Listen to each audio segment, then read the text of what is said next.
электроник тамхи болон утаа тамхитай холбоотой асуудлууд дээр яг ямар зохицуулт хийх гээд байгаа юм бэ? Утаа тамхины лоббитой хууль одоо явж байгаа гэдгээс хардсан намын хуулийг хойшлуулсан байдаг шүү дээ. Монгол Ардын намд энэ одоо утаа тамхины лобби байгаа юм гэж байгаа юм. Ямар? За тамхины хяналтын тухай хуульд өөрчлөлт оруулах энэ хуулийн төслийг хамт одоо 78 гишүүн өргөн барьсан, түүний нэг нь би. Тэгээ би яагаад энэ хуулийг дэмжиж байна вэ гэхээр нэгдүгээрт утаад тамхиг лоббид байгаа асуудал огтос биш. Одоо цахилгаан тамхи илүү одоо юу гэдгийг бага хортой, их хортой гэд хооронд нь хүмүүс харьцуулах гэдэг нь шүү дээ. Тийм биш. Аль аль нь хортой. Аль аль нь хортой, эрүүл мэндэд сөрөг нөлөөтэй. Тодорхой хэмжээнд аль нь ямар бодисороо илүү одоо хор үзүүлж байгаа вэ гэдэг нь л өөр болохоос ш аль аль нь хортой тийм үү. За насанд хүрсэн хүмүүс өөрийн сонголтоор яаж энэ эрүүл мэндэд хохирол учруулж байгаа тий. Одоо тухайн одоо юу гэдэг стрессээс одоо стресс гэдэг юм уу юу гэдгийг тухайн арх тамхины хэрэглээ насанд хүрсэн хүмүүсийн хувьд ухамсарт сонголт. За хүүхдүүдийн хувьд тэгэхээр яаж ийнү гэхээр хүүхдүүд бол тухайн одоо юу гэдэг амттай ямар нэгэн одоо юу гэдгийг жимсний амттай ч байд юм уу, ментолтой ч байдаг юм уу, энэхүү одоо тамхиг өмнө нь одоо хэрэглэж сорж үзэж одоо ээж авдаа баригддаг байсан бол одоо цахилгаан буюу вейпийг үнэргүй тэгээд ээж авдаа баригдахгүй тэгээд сонирхлоороо гоё амттай учраас маш ихээр автаад байна. Маш ихээр хэрэглээд байна. За өмнө нь бол манай Монгол улсад вейп ер нь хориглосон байсан. Оруулж ирдэггүй байсан. За сүүлийн одоо 5 жилийн хугацаанд бол маш их хэрэглээ нэмэгдсэн. За энэ өөрөө эргээд насанд хүрсэн хүмүүсийн хэрэглээг бид нар хязгаарлаагүй болно. За хүүхдүүд дээр энэ асуудал үүсгэж байгаа учраас одоо энэ асуудлыг одоо авч үзэх нь зүйтэй байна гэдгийг бол нэгдүгээрт харж үзэж байгаа. За утаад тамхиг одоо хаалттай орчинд зөвхөн одоо юу гэдэг тамхи татах цэгтэл одоо татнаа гэж зохицуулт байгаа бол яг вейп цахилгаан тамхин дээр ямар ч зохицуулт байхгүй буюу иргэд одоо юу гэдэг зүгээр бусад хүмүүсийн хүссэн газраа л татаад байгаа тийм үү. А гэтэл тэр гарч байгаа цахилгаан тамхинаас гарч байгаа утаач нь өөрөө бас химийн элементтэй. Өөрөө ч гэсэн дам тамхилтыг бий болгож байгаа учраас ердийн тамхитай адилхан тамхи татдаг цэгтэл тат. За эргүүлээд утаад тамхин дээр онцгой албан татвар байгаа бол цахилгаан тамхин дээр байхгүй байгаа тийм.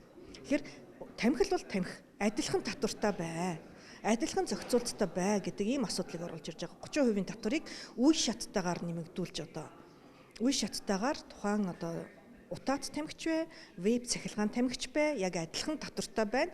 Тэр татварыг хүргэх хэмжээг нь бол 2030 он хүртэл одоо тодорхой одоо нөгөө өсөн нэмэгдүүлэх дүнгээр бол тавьж байгаа тийм. Хүүхдүүдийн хувьд бол одоо юу гэдэг сургуулийн орчинтой ойрхон байгаа, дэлгүүрүүдэд одоо борлуулахгүй байх. За эргүүлээд одоо тухайн дэлгүүрүүдэд борлуулахтаа хүртэл бусад улс орнд ямар байдг вэ? Хаалттай тийм нүдэнд харагдахгүй байдлаар хүн өөрөө асууж ээж тухайн тамхиа авдаг. Энэ хэлбэртэйгээ адилхан хэмжээнд байя л гэж. Тэрнээс биш цахилгаан тамхи гэдэг юм уу, вейпийг хориглох гэдэг асуудал огт байхгүй. Огт байхгүй. Хэвээрээ байна. Гэхдээ утаад тамхитайгаа нэгэн адил татвартай байна. Нэгэн адил зохицуулттай байна. Нэгэн адил тухайн тамхинаас гарч байгаа утаа нь өөрөө химийн элемент агуулж байгаа юм чин дам тамхилтаараа бусдад хор нулон учруулад байна. Ийм учраас тамхи татах цэгтээ тэр цахилгаанаа байна уу, вейпэ байна уу, одоо утаад тамхиа байна уу, янжуура байна уу тэрнийга тэндээ тат. Бусдад битгий хохирол учруулаа гэдэг ийм асуудлыг бол дэвшүүлж байгаа. За дахиад нэг онцлох ёстой зүйл нь өөрөө юу юм бэ гэхээр амт буюу яг тухайн хүүхдүүдэд жишээлбэл хамгийн сонирхолтой санагдаад байгаа жимсний амттай эсвэл одоо ментолын амттай гэдэг юм уу эдгээр амтыг хориглоё гэж байгаа. Энэ бол дэлхийд одоо авч хэрэгжүүлдэг арга хэмжээ. Тэгэхээр энэ дээр ямар нэгэн байдлаар янжуур тамхинд давуу байдал үүсгэж байгаа асуудал огт биш. Энэ нэгдүгээрт хүний эрүүл мэндийг хамгаалах асуудал, хоёрдугаарт хүүхдүүдийг тамхинаас хамгаалах асуудал. За баярлалаа. За.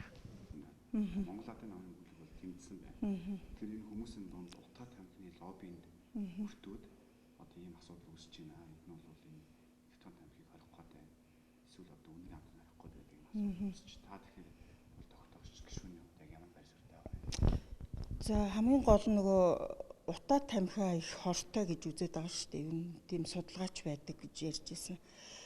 Тэгэхээр энийг одоо хорих гэхээс илүү өөр нөгөө нэг тийм бодлогын юмнууд хэрэгтэй ахaltaа нөгөө татвараа нэмдэг юм уу тий. Тиймэрхүү юмнууд над бодогдож байна. Тэрнээс бүр тас хориод бол бас болохгүй хаа л гэж үзэж штэ. Одоо энэ номж гişүүдээс авсан хуулийг маш олон гişүүдээр дэмжиж явах гэдэг юм асуудал үүсдэг байхгүй. Утаат тамхи электрон тамхитай адилхан хамбаач хорих гээд байна гэдэг юм асуудал үүсэж байна. Ардсан намын бүлэг бол одоо бүрэн судалдаагүй байгаач энэ хуулийг хорьчлуулыг төвшөр хийцээ. Монголын намын бүлэг бол дэмжиж хуулийг батлахаар болж таны хувьд яг энэ хуулийн тамхины асуудал дээр ямар найрсалтай байна? За баярлалаа. Тэгэхээр өчигдөр би Ардсан намын бүлгийн хурлаас бас хүүхэд маань өвдсөн байсан учраас аль биесний чөлөө авсан. Тэгэхээр энэ асуудлыг яг сайн мэдэхгүй байна. Хойшлуулсныг бол одоо сонсож байна. Яг хувь хүн гишүүнийхээ хувьд бол би энэ тамхины тухай хуулийг бол одоо дэмжиж анх бол гарын үсгэд зурсан. За тэгэхээр тамхи бол тамхи шүү дээ. Тэгэхээр яг үнэндээ намын чимэг гишүүний буюу бусад одоо гишүүдийн өргөн барьсан энэ хууль өөрөө их зүй зүйтэй хууль гэж би бодож байгаа. Мэдээж эсэргүүцэж байгаа хоёр одоо ер нь ямар юм чинь хоёр тал байдаг шүү дээ тий. Тэгэхээр энэ хамгийн гол нюанс нь юун дээр байна гэхээр одоо нөгөө өсвөр насны хүүхдийг тийм ээ энэ нөгөө веб буюу за тэгээд энэ төрлийн одоо тамхитай тамхиг бол маш их хэмжээгээр хэрэглэж байна. Ерөөсөө энэ бол өмнөж би бас засаг дараагаар ажиллаж байхад ерөнхий боловсролын сургуулийн хүүхдүүд бол энэ вебийг бол ерөөсөө одоо хичээлийнхээ анги танхимдаа одоо тий татаад одоо үлээгээд за гадаа одоо бусад одоо олон нийтийн одоо тийм ээ байгууллагад нийтийн газар бол ерөөсөө маш ихээр татчих шээ. Тэгэхээр энэ веб гэдэг чинь өөрөө маш одоо хүний биед хортой за тэгээд хүний дуршлыг нөгөө тэр тухайн одоо тэр тамхинд орж байгаа бодис нөгөө дуршлыг одоо төрүүлдэг.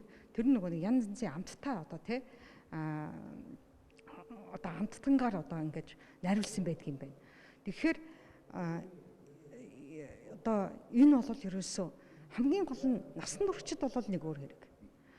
Гол нь өсвөр насны хүүхэд буюу бага насны хүүхдүүд одоо энэ тамхи буюу тэ мансуурлах бодис одоо энэ тамхины дөрвөлийг бол маш их хэмжээгээр хэрэгжилж байгаа учраас энийг нэг хууль болгоод хуульчлаад оруулж байгаа нь би бол хувийн хавьд бол зөв зүйтэй зүйлээ галийн одоо татврын чангалах хэрэгтэй тийм ээ.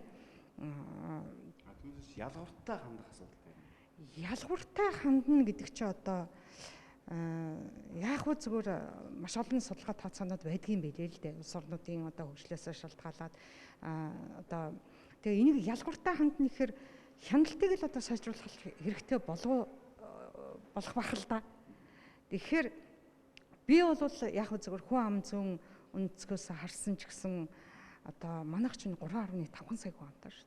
Тэгээд тэрний одоо 51% буюу дийлэх одоо олонх нь бага насны буюу өсвөр насны хүүхдүүд залуучуудын одоо улс орн учраас энийг бол одоо цааш нь одоо гишүүд минь дэмжиж энэ хуулийг батлаад явах нь зүйтэй л гэж бодож байна. Хуульчлах гэдэг байна. Электрон тамхины үнэр хамтыг 21-нд Монгол Ардын намын бүлгийн гишүүд ингэж үзэж таны үзүүр ямар байсуртай байгаа. Хэд ялгууртай хандах байгаа юм шүү. Ер нь зарчмын хувьд бол электрон тамхич бай, одоо навчин тамхич бай, аливаа хэлбэрийн тамхиг татврын бага зэрэг өсөж жагаад бид нар хязгаарлах, хориглох тал руу явахгүй бол одоо татж байгаа улсууд бол за татаад сурцсан энэ гэдгээрээ явах бах. Гэтэл бид нар ирээдүйн хойч үеийн энэ тамхи гэдэг энэ хар тахлаас салахын төлөө өнөөдөр алхам хийх ёстой гэдэг зарчмын хувьд бол дэмжиж байр суурь байдаг. Ялгууртай хандах гэдэг шүү дээ. Хуулийн дээр цогцлогын тамхиг бүр хорих, үнэр хамтыг хорих гэдэг. Тэгээ одоо яг энэ нөгөө нэг цахилгаан тамхи чинь Монголын хэлээр орж ирэхтэй зүгээр электрон төхөөрөмж гэдэг байдлаар ороод ирж байгаа. Энэ юм чинь хөсөөсөөгүй та бидний уушгинд л хортоогоор нөлөөлж байгаа асуудал. За одоо ингээд татаа сурцсан дунд насны болон ахмад настангуудын болихэд бид нэр ирээдүйн хойчийнхын төлөө өнөөдөр хөдөлж эхлэхгүй юм бол бид нар тэгтэргүүл оройтно. Тэгэхээр бид нар энэ электрон төхөөрөмж гэж орж ирээд байгаа энэ төхөөрөмжийг хөсөөсөөгүй та нарын уушгинд орж хортуулж байгаа юмыг өнөөдрөөс бид нар яг зөв ангиллаар нь бүртгэхэд тамхи гэдэг ангиллаар нь бүртгэхэд татвараа авъя гэдэг ийм асуудал ярьж авч байгаа. Яг гой поинтлууд байгаа нь өсвөр насны хүүхдүүд л гэж яриад байна л да. Зүгээр янжуур тамхи шиг ингээд зохицуулт хийж болдгоо нь одоо жишээлбэл тамхи татах орчин юм байна. Өсвөр насны хүүхдүүдэд худалдаж тогтсон байгаа зүйл дээр хориглолт тавихаар ч энэ буцаа даалт эдийн засаг одоо энэ онлайн худалдаа гэдэг юм цогцолсон байгаа шүү дээ тийм. Ер нь одоо энийг чинь зохицуулахын тулд биднэрт цагдаагийн газар ч гайлын байгуулагч байна. Бид нар одоо энэ үр хөвгтүүд рүүгээ чиглэлсэн алхмыг одоо хийхгүй бол зараад хэвшсэн гэдэг утгаар нь бид нар бууж өгдөж болохгүй. Бид нар муу юмтай тэмцэгчл байгаа болохоос ямар одоо хин нэгнийг заавал буруутгаж харлуулж хийх гэдэг асуудал биш. Хойч үеэ үр хөвгтүүдэд хамгаалъя гэж одоо эхэлж байгаа л ажил. Тэрнээс энийг заавал нэг буруутай шүү энэ гэдэг өнцгөөс харах хэрэггүй. Та хуулийн төслийг хэр сонирхож үзсэн?